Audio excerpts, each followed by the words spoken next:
ചില നിമിഷങ്ങളുണ്ട്, ഒരു രാജ്യത്തിന്റെ തലവിധി തന്നെ മാറ്റിയെഴുതുന്ന നിമിഷങ്ങൾ.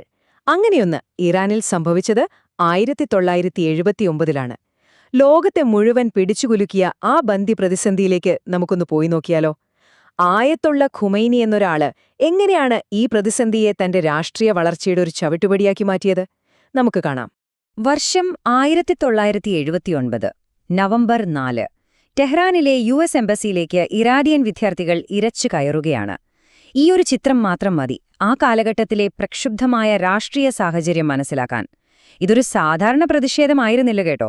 ഇത് ചരിത്രത്തെ തന്നെ മാറ്റിമറിച്ച ഒരു വലിയ സംഭവത്തിന്റെ തുടക്കമായിരുന്നു. ഈ പ്രതിസന്ധിയുടെ യഥാർത്ഥ മുഖം, അല്ലെങ്കിൽ അതിന്റെ ഭീകരത ഈ ചിത്രത്തിലുണ്ട്. 52 അമേരിക്കക്കാർ കണ്ണുകൾ മൂടിക്കെട്ടി എന്ത് സംഭവിക്കുമെന്നറിയാതെ അനിശ്ചിതത്വത്തിന്റെ തടവരയിൽ.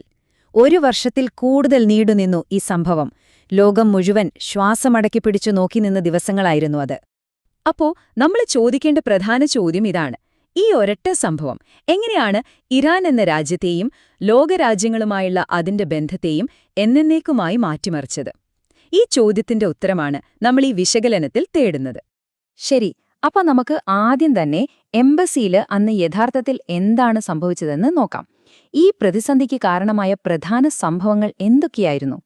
അപ്പോ ഇതിന്റെ തുടക്കം എങ്ങനെയായിരുന്നു? പ്രധാനമായും 3 കാരണങ്ങളുണ്ട്. ഒന്നാമത്തേത്, അമേരിക്കയുടെ ഒരു അടുത്ത സുഹൃത്തായിരുന്നല്ലോ ഇറാനിലെ ഷാ മുഹമ്മദ് റെസ പഹ്ലവി. അദ്ദേഹത്തെ വിപ്ലവകാരികൾ നാടുകടത്തിയിരുന്നു. ഈ ഷായ്ക്ക് ചികിത്സയ്ക്കായി അമേരിക്കയിൽ പ്രവേശനം കൊടുത്തു. ഇത് ഇറാനിലെ വിപ്ലവകാരികളെ ശരിക്കും ചൊടിപ്പിച്ചു.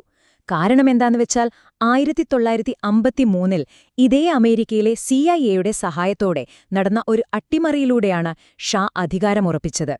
അപ്പോ അങ്ങനെയൊരു സംഭവം വീണ്ടും ആവർത്തിക്കുമോ എന്ന് ഈ വിദ്യാർത്ഥികൾക്ക് വലിയൊരു ഭയമുണ്ടായിരുന്നു. ആ ഭയമാണ് അവരെ US എംബസി പിടിച്ചെടുക്കാൻ പ്രേരിപ്പിച്ചത്. പക്ഷേ ഈ വിദ്യാർത്ഥി പ്രതിഷേധത്തിനു പിന്നിൽ അതിനെ ഒരു വലിയ രാഷ്ട്രീയ ആയുധമാക്കി മാറ്റിയ ഒരാളുണ്ടായിരുന്നു. വിപ്ലവത്തിന്റെ ശില്പി ആയത്തുള്ള ഖുമൈനി. ആരായിരുന്നു ഈ ആയത്തുള്ള ഖുമൈനി? അദ്ദേഹം ഒരു സാധാരണ പുരോഹിതനായിരുന്നില്ല. ഷായുടെ ഭരണത്തോടും അദ്ദേഹത്തിന്റെ പാശ്ചാത്യ അനുകൂല നയങ്ങളോടും കട്ട എതിർപ്പായിരുന്നു ഖുമൈനിക്ക്. അതിന്റെ പേരിൽ 1964-ൽ അദ്ദേഹത്തെ ഇറാനിൽ നിന്ന് നാടുകടത്തി.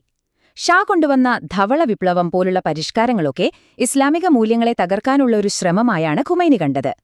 ഏകദേശം 15 വർഷത്തോളം അദ്ദേഹം പ്രവാസത്തിലായിരുന്നു. പക്ഷേ ആ സമയത്തും അദ്ദേഹത്തിന്റെ സന്ദേശങ്ങൾ ഓഡിയോ ടേപ്പുകളിലൂടെയും എഴുത്തുകളിലൂടെയും ഇറാനിലെത്തിക്കൊണ്ടേയിരുന്നു. അങ്ങനെയാണ് അദ്ദേഹം പ്രതിരോധത്തിന്റെ ഒരു ശക്തമായ പ്രതീകമായി മാറിയത്. ഖുമൈനിയുടെ ലോകത്തെക്കുറിച്ചുള്ള കാഴ്ചപ്പാട് വളരെ ലളിതമായിരുന്നു. ശരിക്കും പറഞ്ഞാൽ അദ്ദേഹം ലോകത്തെ രണ്ടായിട്ടന്ന് വിഭജിച്ചു. ഒരു ഭാഗത്ത് ലോകത്തിലെ സാധാരണക്കാരായ അടിച്ചമർത്തപ്പെട്ട ആളുകൾ, അവരെ അദ്ദേഹം മുസ്തദഫീൻ എന്ന് വിളിച്ചു.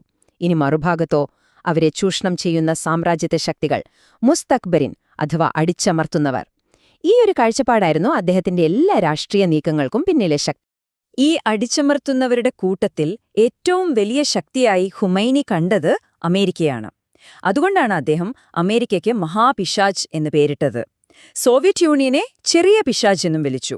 ആ ഒരു പ്രയോഗം മാത്രം മതി അമേരിക്കയോട് ആ വിപ്ലവത്തിന് എത്രത്തോളം ശത്രുതയുണ്ടായിരുന്നു എന്ന് മനസ്സിലാക്കാൻ. അപ്പോ ഒരു വിദ്യാർത്ഥി പ്രതിഷേധമായി തുടങ്ങിയ ഈ എംബസി പിടിച്ചെടുക്കലിനെ ഖുമൈനി എങ്ങനെയാണ് തന്റെ രാഷ്ട്രീയ ലക്ഷ്യങ്ങൾ നേടാനുള്ള ഒരു കിടിലൻ ടൂളാക്കി മാറ്റിയത്? നമുക്ക് നോക്കാം. ശരിക്കും പറഞ്ഞാല് എംബസി പിടിച്ചെടുക്കൽ ഖുമൈനിയുടെ പ്ലാൻ ആയിരുന്നില്ല, അത് വിദ്യാർത്ഥികളാണ് തുടങ്ങിയത്. പക്ഷേ അതിന്റെ രാഷ്ട്രീയ സാധ്യത കണ്ടറിഞ്ഞ ഖുമൈനി ഒരു നിമിഷം പോലും പാഴാക്കിയില്ല. അദ്ദേഹം അതിനെ ഉടൻ തന്നെ അംഗീകരിച്ചു. എന്നിട്ട് ആ എംബസിയെ ചാരന്മാരുടെ കേന്ദ്രം എന്ന് വിശേഷിപ്പിച്ചു. അതോടുകൂടി അതൊരു സാധാരണ പ്രതിഷേധമല്ലാതായി ഒരു ഔദ്യോഗിക ഭരണകൂട നയമായി മാറി. ഈ പ്രതിസന്ധി ഉപയോഗിച്ച് ഖുമൈനിക്ക് 3 പ്രധാന ലക്ഷ്യങ്ങളാണുണ്ടായിരുന്നത്. 1. രാജ്യത്തിനകത്ത് തന്റെ അധികാരം ഉറപ്പിക്കുക. 2. ഈ വിപ്ലവത്തിന്റെ സ്വഭാവം കടുത്ത അമേരിക്കൻ വിരുദ്ധതയാണെന്ന് ലോകത്തോട് പ്രഖ്യാപിക്കുക. 3. ഇറാനിൽ വീണ്ടും ഇടപെടാനുള്ള അമേരിക്കയുടെ ഏത് സാധ്യതയെയും എന്നേക്കുമായി ഇല്ലാതാക്കുക. ഈ പ്രതിസന്ധി ശരിക്കും രാജ്യത്തിനകത്തൊരു പൊളിറ്റിക്കൽ ടെസ്റ്റ് പോലെയായി. നിങ്ങൾ അമേരിക്കയ്ക്കെതിരാണോ അതോ അനുകൂലമാണോ? ഈ ഒരൊറ്റ ചോദ്യത്തിനു മുന്നിൽ മിതവാദികൾക്കൊന്നും പിടിച്ചു നിൽക്കാൻ പറ്റിയില്ല.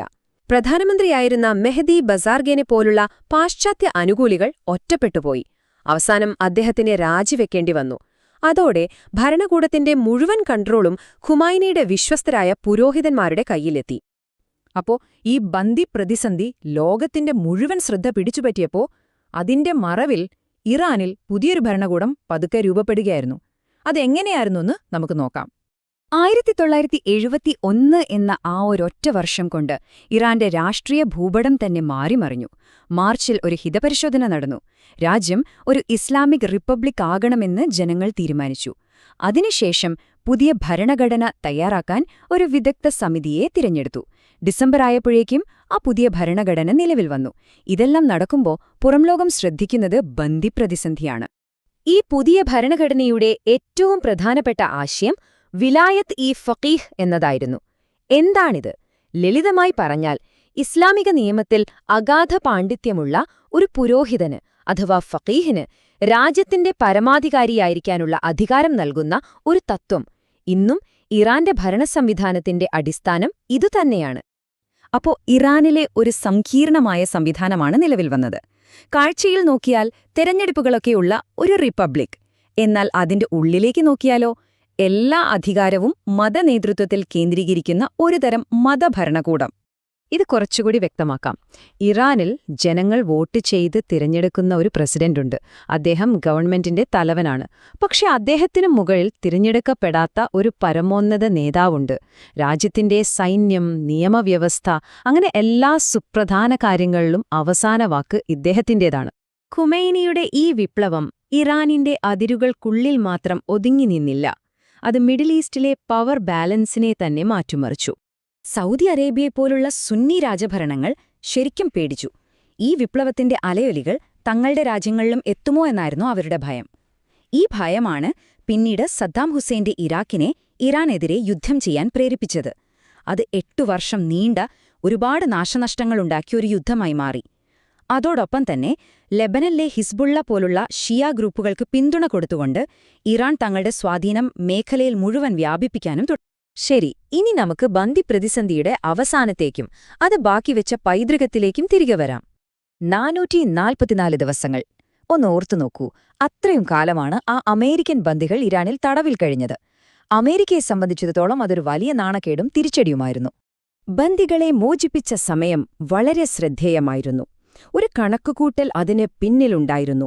1980-ലെ US പ്രസിഡന്റ് തിരഞ്ഞെടുപ്പിൽ ജിമ്മി കാർട്ടർ തോറ്റു. 1981 ജനുവരി 20-ന് പുതിയ പ്രസിഡന്റ് റൊണാൾഡ് റീഗൻ സത്യപ്രതിജ്ഞ ചെയ്യുന്ന അതേ നിമിഷം ഇറാൻ ബന്ദികളെ മോചിപ്പിച്ചു. അത് ജിമ്മി കാർട്ടറോടുള്ള അവസാനത്തെ ഒരു രാഷ്ട്രീയ പ്രഹരം കൂടിയായിരുന്നു. അപ്പൊ ഈ പ്രതിസന്ധി കൊണ്ട് ആത്യന്തികമായി എന്തുണ്ടായി? ഖുമൈനിയുടെ കാഴ്ചപ്പാടിൽ നോക്കിയാൽ ഇതൊരു വലിയ വിജയമായിരുന്നു, സംശയമില്ല. അദ്ദേഹം രാജ്യത്തിനകത്ത് അധികാരമുറപ്പിച്ചു, വിപ്ലവത്തിനൊരു കടുത്ത അമേരിക്കൻ വിരുദ്ധ മുഖം നൽകി, ഇറാനിൽ നിന്ന് അമേരിക്കൻ സ്വാധീനം എന്നേക്കുമായി ഇല്ലാതാക്കി. പക്ഷേ ഇറാൻ എന്ന രാജ്യത്തിന് അതിനു വലിയൊരു വില കൊടുക്കേണ്ടി വന്നു. അമേരിക്കയുമായുള്ള ബന്ധം എന്നേക്കുമായി തകർന്നു. കടുത്ത സാമ്പത്തിക ഉപരോധങ്ങൾ വന്നു. പതിറ്റാണ്ടുകളോളം ലോകത്ത് ഒറ്റപ്പെട്ട് ജീവിക്കേണ്ട അവസ്ഥയായി. അപ്പോ നമ്മൾ അവസാനിപ്പിക്കുന്നത് ഈ ഒരു ചോദ്യത്തോടെയാണ്. ഒരു വിപ്ലവകാരിയുടെ കണ്ണിലൂടെ നോക്കുമ്പോൾ ഒരു രാജ്യത്തെ തന്റെ ആശയങ്ങൾക്കനുസരിച്ച് വാർത്തെടുക്കാനും ലോകത്തിലെ ഏറ്റവും വലിയ ശക്തിയെ മുട്ടുകുത്തിക്കാനും സാധിച്ചെങ്കിൽ അതിന് നൽകേണ്ടി വന്ന ഈ വലിയ വില ന്യായീകരിക്കാവുന്ന ഒന്നായിരുന്നോ? ഇത് ശരിക്കും ചിന്തിക്കേണ്ട ഒരു ചോദ്യമാണല്ലേ?